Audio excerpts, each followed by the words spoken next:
Kembali lagi di Hidup Sehat. Nah, permasalahan di bagian perut atau pencernaan ini merupakan salah satu permasalahan terbesar yang kita alami. Nah, di Indonesia ini pasti kita sudah tahu banyak banget sumber herbal yang bisa kita manfaatkan. Nah, Lin, kamu bermasalah nggak perutnya? Sering banget. Kadang-kadang tuh biasanya ya kalau misalnya masyarakat pasti ngomongnya masuk angin, ya kan? Nah, perasaannya tuh nggak enak banget tuh. Nah, makanya, tapi Indonesia ini kan kaya akan herbal, Betul, ya kan? ini orang-orang tua dulu nih, mereka suka memanfaatkan dari herbal. Kadang gini, orang-orang tua dulu kalau, contoh nih, cucu mereka atau anak saya, mereka kadang kalau obat-obatan itu nggak mau, pasti herbal dulu. Iya, nah, herbal ngomongin dulu. masalah herbal, di sini sudah ada Dokter Ingrid, ahli herbal. Gimana, Halo, Dok? dokter. Sehat, dokter. Nih, Dok. kehamilannya lancar? Alhamdulillah sehat. Sehat. Dok, Nah, ini katanya nih dok, banyak yang beranggapan bahwa daun mint ini bisa mengatasi permasalahan pencernaan. Ini bener apa enggak nih dok? Gimana cara bikinnya dok? Iya benar fakta ya. Jadi daun mint ini sebenarnya dia punya sifat utama tuh antispasmodik. oh, antispasmodik itu, kalau usus itu biasanya pada kontraksi. Kontraksi, Gitu. betul. Pada saat Punya dia kontraksi gerakan-gerakannya. berlebihan, betul. Kontraksi berlebihan itu menyebabkan nyeri perut. Nyeri perut Iya. ya. Jadi kalau memang ada gejala-gejala sakit perut yang seperti kontraksi kayak diperes gitu ya, mules, kita bisa pakai daun mint. Oke, cara buatnya gimana? Cara Dok? buatnya ini air kira-kira 2 cangkir ya, atau 2 gelas boleh, direbus sampai mendidih, kemudian kita matikan ya. Yang penting airnya sudah mendidih, kemudian matikan, lalu kita buka dan kita masukkan kira-kira 15 lembar ya. Daun mintnya ya. Ini sebenarnya dua cangkir, nanti kalau sudah mendidih kira-kira itu akan jadi 1 cangkir ya. Oh, jadi kita tunggu sampai kira-kira 1 cangkir aja ya? Iya. Oke, dok. Nah, ini kan ini daun ditutup mint ini dulu. apakah bisa dikonsumsi oleh siapapun nih dok? Kalau anak kecil gimana dok? Anak kecil boleh tapi di atas 5 tahun lah kira-kira. Oh di atas 5 tahun baru boleh. Iya. Apa nih dok yang ditakutkan kalau di bawah 5 tahun meminum ramuan ini? Sebenarnya sih daun mint ini termasuk aman ya. Sebenarnya di atas 2 tahun itu masih bisa. Tetapi kan ada anak yang ini kan ada rasa pedas-pedasnya ya. Iya, Jadi betul. ini lebih ke arah karena dia nggak kuat pedasnya atau panasnya gitu. Gini, dok, kalau seandainya dikonsumsi bareng teh katakan, itu khasiatnya bisa sama atau tidak? Atau memang kita harus rebus dulu sampai airnya berkurang setengah baru bisa dikonsumsi? Kalau dengan teh itu masih bisa dan sebenarnya tidak berkurang khasiatnya ya. Jadi kalau untuk mengatasi yang tadi nyeri perut yang ringan ya, sebenarnya itu kan mules yang sifatnya ringan itu boleh dengan teh. Oh, jadi memang masih bisa Masih ya dengan bisa, teh. tapi dengan mint saja juga bisa gitu. Oke, nah dok, selanjutnya nih dok, fakta atau mitos bahwa mint ini bisa membantu menenangkan perut yang sedang sakit. Ini fakta atau mitos dokter? Betul, fakta. Wow, fakta. Karena ini kan daun mint ini mengandung minyak atsiri. Ya. Oh, minyak Minyak atsiri. atsirinya ini sifatnya memang analgetik, ada sifat analgetik, tapi memang analgetik ringan ya. Iya. Nah, minyak atsiri itu kalau nggak salah ada di bahan-bahan lain juga kan, dok? Oh iya banyak. Jadi rempah-rempah pun banyak minyak atsirinya. Makanya kalau kita merebus harus ditutup supaya minyak atsirinya itu nggak menguap keluar. Iya. Nah, ini kira-kira udah jadi belum, dok? Saya penasaran Iya, sebenarnya. jadi sebenarnya ini kira-kira kita tunggu 5 menit ya, baru kita buka. Nah, Kemudian udah tinggal dikonsumsi aja. Langsung ini ya, langsung. leher saya tuh udah gatal sih. Ini, yang min ini pengen nyoba. gitu. Iya. Dan ini udah uapnya aja kayaknya membantu untuk ini ya dok ya, untuk pernapasan kita ya dok. Ini daun mintnya ikutan dimakan nggak apa-apa ya. Oh, oke. Ini aman-amannya berapa kali sehari? Amannya ya 3 kali sehari ya. 3 Oh, kali. 3 kali sehari udah cukup Cuma aman. ingat ya, kalau ada GERD ya, gastroesophageal reflux disease, itu hindari ya. Karena daun mint ini kan sifatnya antispasmodik. Dia jadi merelaksasi otot-otot di sistem pencernaan, termasuk otot yang dari lambung ke kerongkongan. Jadi nanti takutnya asam lambungnya naik, Bisa naik. alir balik ke atas. Ada Kalau- pantangan lain nggak dok? Selain Enggak sih, itu aja. makanan pendamping gitu, misalnya kayak tadi sama teh, Terus sama kopi gitu kan sekarang. Kalau kopi jangan, Jangan. ya jadi teh saja karena kita Teh saja. belum Saya belum ada bisa riwayat coba dulu. empiriknya. Boleh, Dokter tapi Iza mau udah- dicampur jeruk Gitu ya. nipis sama madu nggak atau langsung? Sebenarnya itu kayaknya opsional. Kalau jeruk nipis Enak sama gimana madu tuh, Dok? opsional. Pakai jeruk nipis. Pakai Saya jeruk pakai nipis. Karena agak- Baik, baik, nggak tahu. baik. Tapi jeruk nipisnya nih, wah ini belum diperes banget ya. Kita Iya, bisa. karena kayaknya dokter ini pernah kerja di kafe apa Iya, semacam bartender Iya. ya. Ini agak oke. keras, jadi sedikit saja ya karena nanti terlalu Iya. asam. Habis itu baru kita tambahkan Kasih madu ya dok ya. Ah. Madu. Nah, buat pemirsa juga yang tadi seperti bilang dokter, saya ulangi lagi, kalau ada permasalahan di lambungnya GERD, itu sebaiknya konsultasi dulu, ya, Betul. konsultasi dulu atau cari tahu. Jadi hati-hati ya dok ya, Harus hati-hati hati-hati kalau mengkonsumsi ada ini dan kalau boleh, kalaupun memang merasa oke saya aman nih dengan 1 gelas, jangan ditambah lagi gitu. Dengan 1 gelas saya udah mulai enak perut saya, Iya. yang nggak perlu ditambah lagi karena tadi Betul. efek yang relaksasi sampai ke otot bagian atas, takutnya GERD-nya kambuh lagi gitu. Tuh. Oke, wah. Nah. nih. Dokter Jadi Rizal, nih. apakah sudah siap? Iya. Ini kelihatannya langsung ini ya. Oke. Iya. Oke, silahkan. Silahkan. Jadi Oke. panas dok. Saya Langsung. Aduh, oke. Bismillahirrahmanirrahim. Gimana rasanya dok? ini lebih enak dari teh. Oh, lebih enak dari Saya teh? tadi- serius. Ini serius? kan makanya saya tadi nanya apakah bisa dicampur dengan teh atau tidak. Karena kalau cuman min aja kan cuman ya ada sensasi min tapi nggak ada rasa yang lain. Tapi ini dicampur lemon, campur madu. Kalau menurut saya Lebih lebih enak dari teh. Wow. Saya juga lebih senang begitu sih. Karena Nah, kalau ini ya dok, akan ada lagi tanaman lain yang bisa mengatasi sakit perut ya dok ya? iya. Masih banyak lagi, di sini masih banyak ya dok. Ada apa aja nih dok? Ini Ada ada jahe. ada bawang merah, ada rempah-rempah pokoknya. Nah, tapi bagaimana cara mengolahnya? Sesaat lagi kita akan kembali tetap di Hidup Hidup Sehat. Sehat. Kembali lagi di Hidup Sehat pemirsa. Wow, itu tadi kan adalah daun-daun yang bermanfaat untuk tubuh kita. Tapi nih di depan kita itu sudah ada rempah-rempah ya dok ya. Iya. Rempah-rempah yang kita akan bahas lagi nih. Rempah-rempah mana sih yang sebenarnya bisa membantu untuk menenangkan perut kita saat kita Dan lagi enaknya sakit. lagi nih sebenarnya rempah-rempah ini sudah common atau sudah umum Iya, sebenarnya dan kita. pasti ada deh di dapur Pasti ya ada mau di kan? dapur, di kebun, ini banyak banget gitu. Pasti Benar. ada. Nah, lanjut lagi deh dok. Apalagi sih dok, selain tadi kan kita udah membahas tentang daun mint ya dok ya. Kita juga sudah membuat ramuannya juga dan sudah dicoba, enak ya dok ya? Enak banget. Enak. Nah, selanjutnya apa lagi nih dok yang bisa digunakan untuk perut kita yang lagi sakit? Nah, ini jahe ya. Jahe. Ini sebenarnya udah sangat terkenal banget ya. Betul. Bahkan Betul. di masyarakat di seluruh dunia juga biasa pakai jahe untuk atasi gangguan pencernaan, untuk atasi sakit perut. Betul. Misalnya kalau ada nyeri ulu hati gitu ya, kemudian ada mual, ini sangat membantu gitu loh jahe. Oke. Nah, sebenarnya ini katanya sebagai anti-inflamasi atau Iya. anti peradangan. Ini benar kan, Dok? Betul. Ya. Betul. Nah, sebenarnya jahe juga ini bisa untuk perut juga kan? Iya. Nah, anti-inflamasinya seperti apa, Dok, atau anti peradangan? Antiinflamasinya memang termasuk meredakan peradangan-peradangan yang di lambung ya, terutama Oke, di lambung, lambung. juga di usus gitu ya.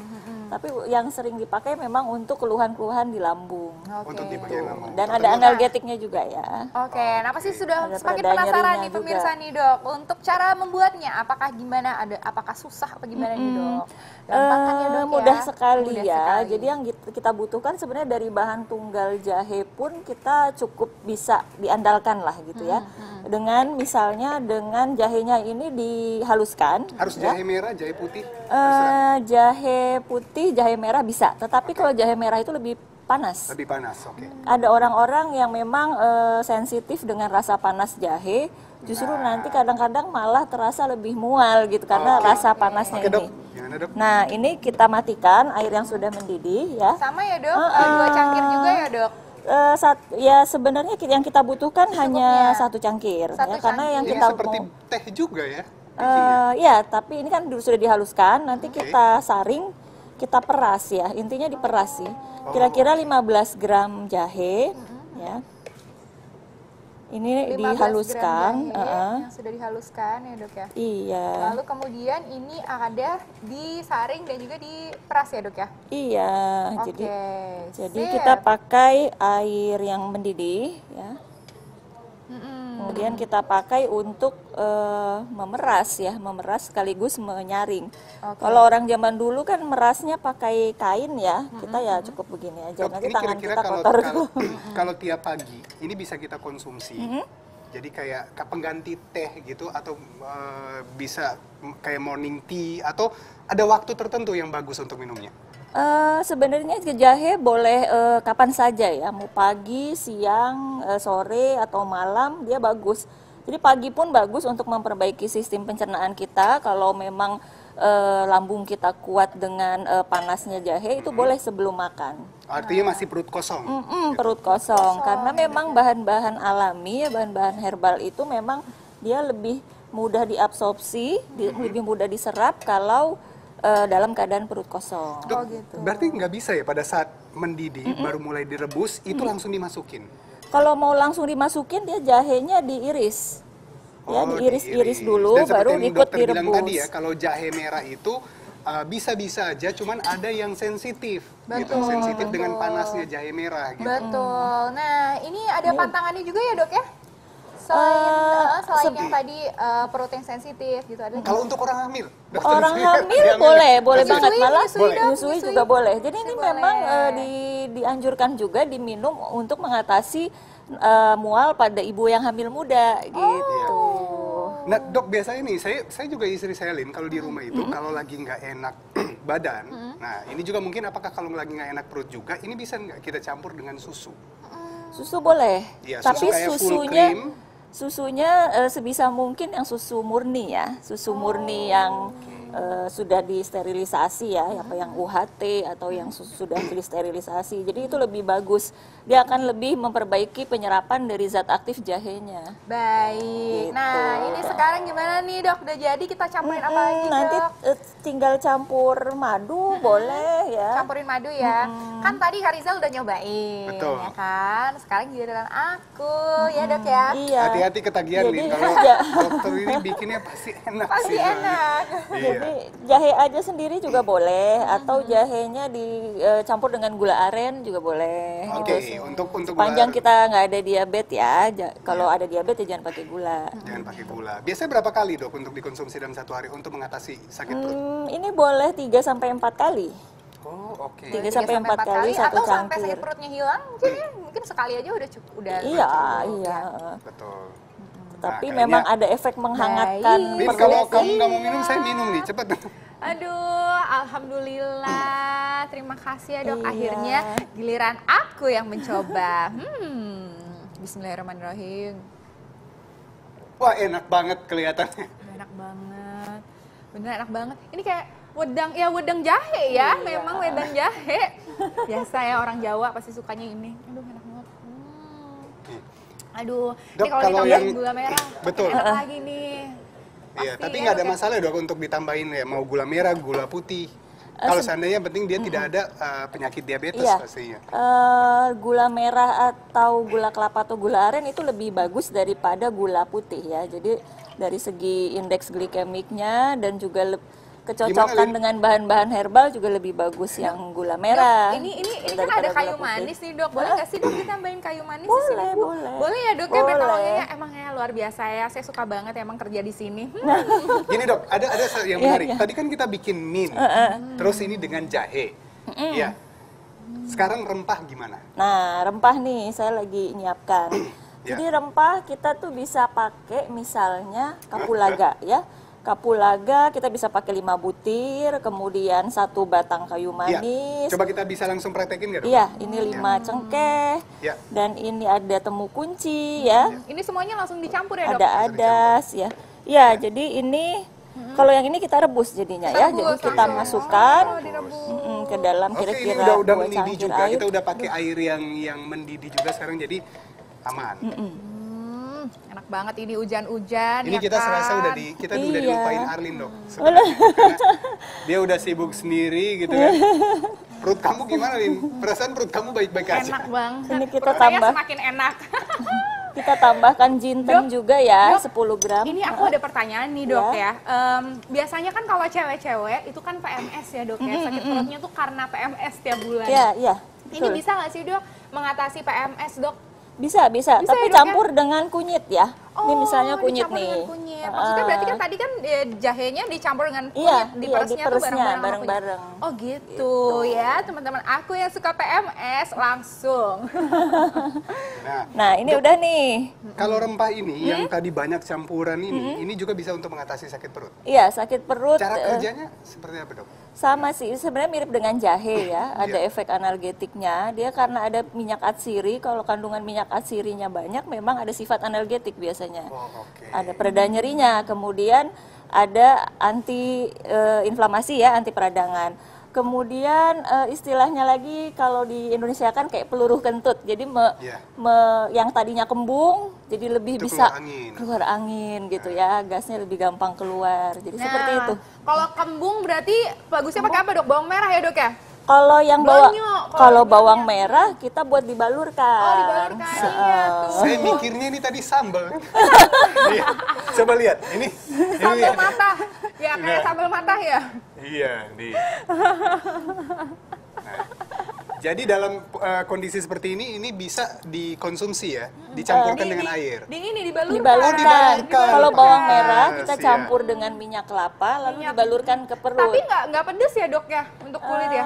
Kalau kulitnya tidak ada hipersensitivitas Iya. itu tidak apa-apa. Tetapi apa-apa memang ya, Dok, kalau ada alergi atau gampang teriritasi, kulitnya sensitif ya jangan. Nah, yang susah buang angin, tapi hati-hati. Yang betul. seperti yang dokter bilang tadi, kulit sensitif. Jadi sebaiknya tidak digunakan pada kulit bayi, terutama bayi. Iya. Dok, ada tipsnya dok? Jadi tipsnya sih sebenarnya sederhana ya. Saya mau mengeluarkan quotes bahwa atasi sakit perut dengan bahan-bahan dari dapur. Karena apa? Karena dia aman juga ya. Jadi kita bisa bilang dia relatif aman dan relatif sedikit lah kontraindikasinya. Hanya untuk orang-orang tertentu saja yang tadi sudah saya terangkan. Gitu. Oh, luar biasa sekali. Jadi semua pengobatan itu ada di lingkungan kita. Nah, dokter tadi ini ngomong semuanya ada di dapur loh. Betul. Jadi Iya. jangan panik ya kan? Iya. Kamu dari Oke. tadi ngadu-ngadu kok nggak berhenti-berhenti Ini nih? enak banget. Soalnya kayu manisnya ini bikin semakin ada rasanya gitu. Semakin enak. Nah, ini ngomongin masalah tadi dokter bilang aman tidak aman ya. Ternyata ya, kita ini juga punya sumber yang luar biasa dari Betul. alam yang kita bisa lakukan percobaan di sini untuk melihat aman tidaknya bahan makanan itu. Betul. Soalnya kan sekarang bahan makanan kan ada yang termasuk ada yang boraks, ada formalin. Nah. Betul. Ini mau aku siapin dulu ya. Oke, Oke, disiapin kamu tunggu dulu sini Kak. aja ya. Ya udah, Jangan aku tunggu kemana-mana sini karena dulu. kamu kayak Kalau nikmat gitu, banget. aku akan manggil teman aku, yaitu Dokter Haikal ya, Wah. partner aku, ya kan. Sesaat lagi kita akan kembali ya, tetap di Hidup Sehat.